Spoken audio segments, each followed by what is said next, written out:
Brian with ScreenFiles.com in review. What I'm looking at today is the 9th season of American Horror Story, titled American Horror Story, or AHS 1984. And you have to keep in mind one thing before I continue. Namely, I saw all of the first season of American Horror Story, which was titled Murder House.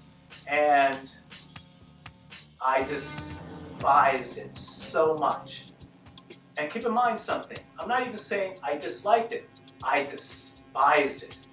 And that's because I found it very trashy and icky and just unappealing. Now keep in mind something, I'm the type of person that will watch a beheading in movies, not reality, in case that needed to be clarified, in a second.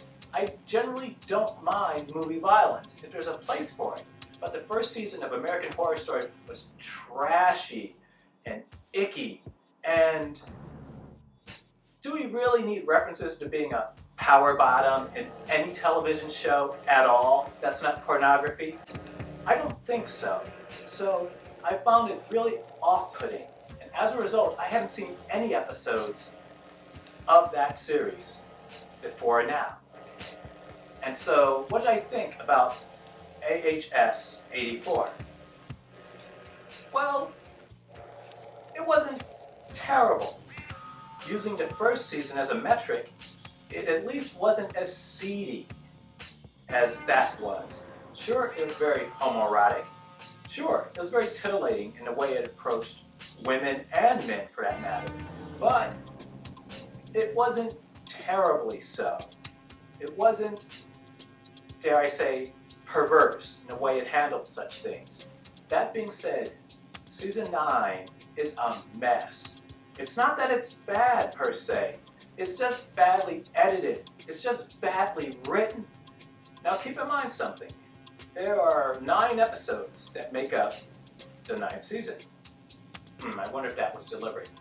In any case, in those 9 episodes are enough storylines to cover 3 9-episode series.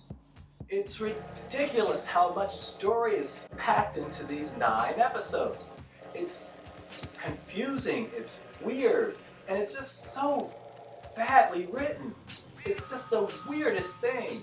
And that's a problem, to be sure. Though its greatest sin is probably that none of the characters are really people. They're outlines of people. And when you combine that with a plot that is just way too full of information, it's just maddening to watch. Do you recall Suicide Squad? That was a movie that was butchered in post-production. AHS-84 feels like the series version of that. I would almost rank it among guilty pleasures. As I said, it's not terrible. It has some generally interesting moments. But between the cardboard cutout characters and the way too many storylines, it's just not worth watching. A few months ago, the makers of this series got a huge deal with Netflix worth somewhere in the ballpark of $300 million. That, for me, is remarkable because it certainly couldn't be based on the quality of work produced. It might have to do a bit with how prolific the creators are. They have done a lot of work, but still, this is just awful television. If you've seen some of their work on Netflix, things like The Politician, I found it near unwatchable. Hollywood, which I actually liked. And I think that may be the only shows they have on there so far. But I don't see the value in hiring these people to do this. Their work is at best uneven. I don't see this money being well spent by Netflix because, as AHS-84 has shown, their work is at best erratic and at worst a bit perverse and just a mess. AHS-84 pretends like it's parodying the slasher movie genre, but I honestly don't think they understand the slasher movie genre, which is why we get this. This is Brian with ScreenFiles.com in review.